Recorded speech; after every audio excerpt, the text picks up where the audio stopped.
Amigos, muy buenas tardes, muy buenos días, muy buenas noches para el día que nos están sintonizando. Y pues hoy vamos con el tercer capítulo. O sea, yo sé que es muy rápido y muy todo, pero pues así va el tiempo, va muy rápido y les traemos temas nuevos e interesantes. Hoy les estamos con el tercer podcast, que es un tema muy interesante que de nuevo llegamos a fondo, investigamos de todo a fondo para traerles la mejor información a todos ustedes.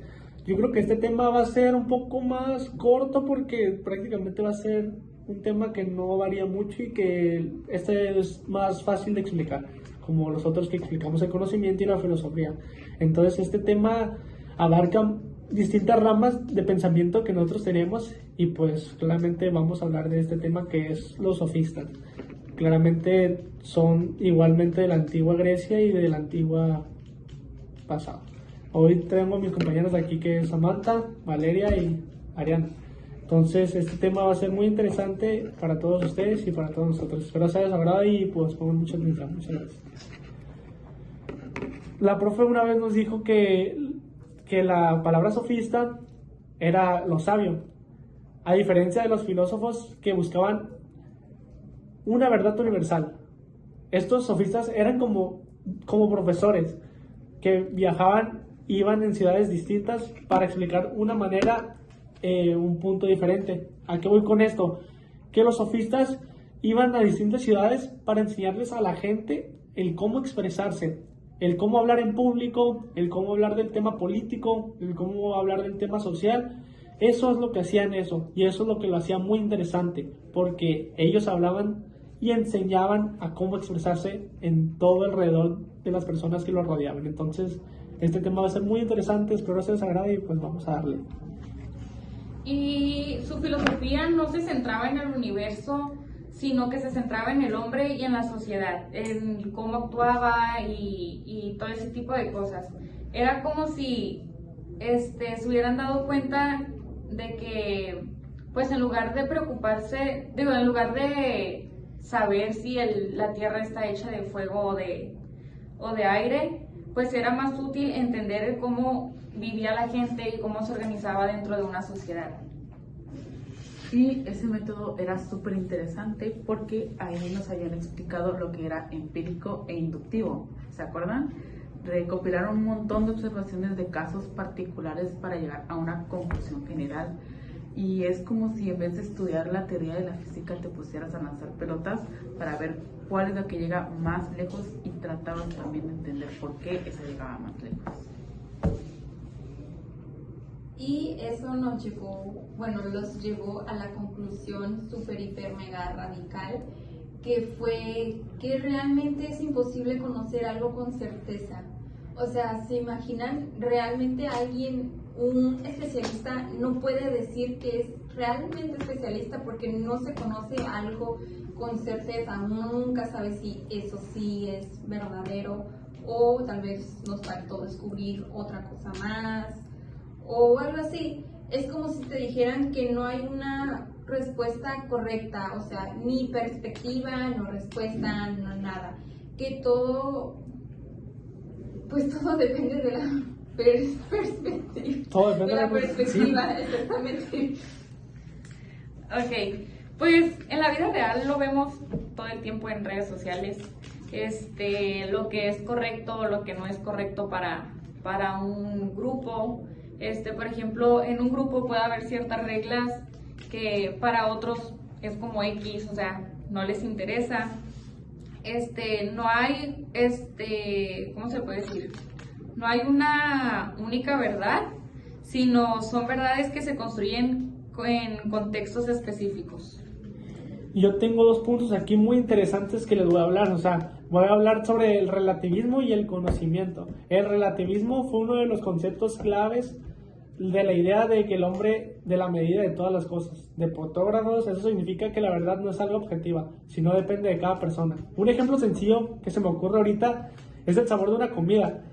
Para ti puede ser salada, pero para mí puede ser dulce. Entonces, ¿cuál de estas es la verdad? Pues las dos son válidas, porque prácticamente, como lo vuelvo a decir, o sea, cada quien tiene un punto diferente. O sea, yo puedo ver algo, o sea, puedo ver mi celular de una manera y mis compañeros pueden verlo de otra manera. Entonces es lo que te hace pensar y lo que te hace dudar, pero al final de cuentas va a ser lo mismo. O sea, vas a pensar una cosa que a lo mejor la otra no está pensando, pero claramente es lo mismo, pues porque se basa en lo mismo. Entonces claramente eso se basa y nos habla de la misma manera.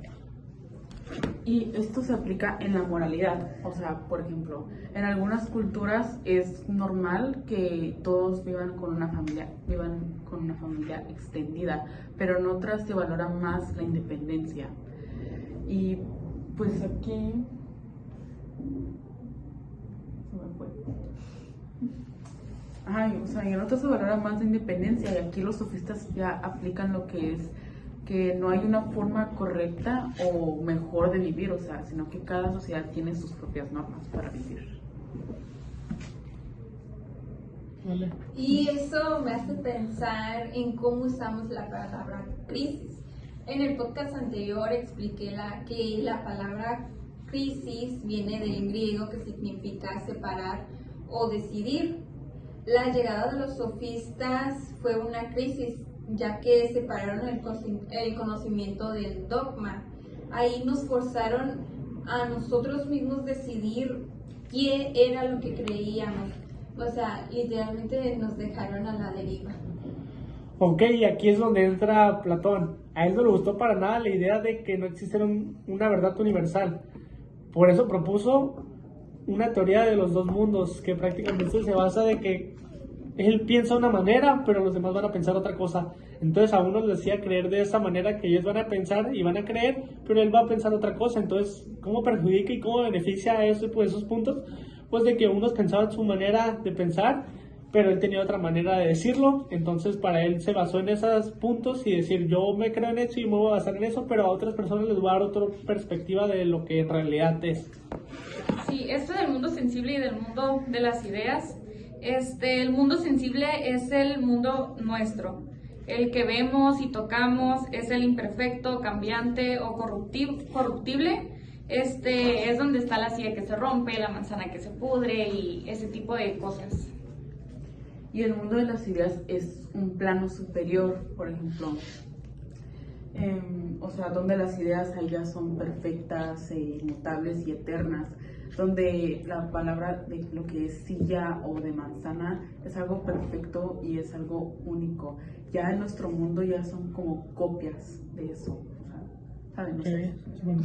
Buen punto. Entonces, según Platón, los sofistas estaban equivocados. La verdad realmente sí existe, pero no la encontramos en este mundo imperfecto, sino en el mundo de las ideas. Para conocerla tenemos que ir más allá de lo que vemos y usamos la razón para encontrar esas esencias perfectas. Él creía que el alma es... Se me metió cabello. Él creía que el alma es igual a conocerse a sí mismos y que a través de ese autoconocimiento pues podemos acercarnos a estas ideas pues, perfectas, exactamente. Yo creo que ya se nos está acabando el tiempo, pero yo creo que les voy a hacer una pregunta tal cual a ustedes, profesora, a los que nos están sintonizando y a nosotros que estamos aquí en la cabina. ¿Quién en realidad tenía razón? O sea, ¿los sofistas con su relativismo o Platón con sus dos mundos? Yo creo que al final del día, pues los dos tienen ideas tanto iguales como no tan iguales, pues o sea, cada quien veía de esta manera de un punto muy diferente. Entonces, como dice, cada quien tiene su punto de vista y cada quien hacía lo que quería. Entonces, como tú estás bien con lo que tú dices, yo estoy bien con lo que yo hago. Entonces Platón decía de esa manera, de decir, ok, yo les voy a hacer creer a ellos otra manera a la que yo voy a creer. Entonces yo creo que se basa en ese tipo de cosas que la pregunta igualmente ahí la responden. Entonces yo creo que para que también se queden pensando y nos ayuden y nos respondan. Que aunque la verdad siento que los sofistas eran como más realistas. En la vida todo es relativo, no hay un bien ni un mal en cualquier tipo de situación. Y si todo es relativo, o sea, ¿cómo podemos estar seguros nosotros de algo? Al menos Platón nos daba la esperanza de que tenemos que buscar una verdad. Yo creo que las dos ideas eran muy importantes, tanto la de los sofistas como de Platón, porque los sofistas nos enseñan a cuestionar cosas y no a dar por sentado algo solamente porque sí. Y Platón nos motiva a seguir buscando algo más allá de lo superficial. Ok, yo creo que, pues, compañeros, maestra, aquí los estamos presentes, yo creo que de nuestra parte va a ser otro y pues no va a ser todo, espérenos en los próximos capítulos que se vienen 2 temas muy interesantes que llegaremos muy a fondo para explicárselos de la mejor manera a todos ustedes que nos están sintonizando en su casita. Entonces yo creo que va a ser de nuestra parte todo y muchas gracias por estos 3 capítulos. Faltan 2, pero pues gracias.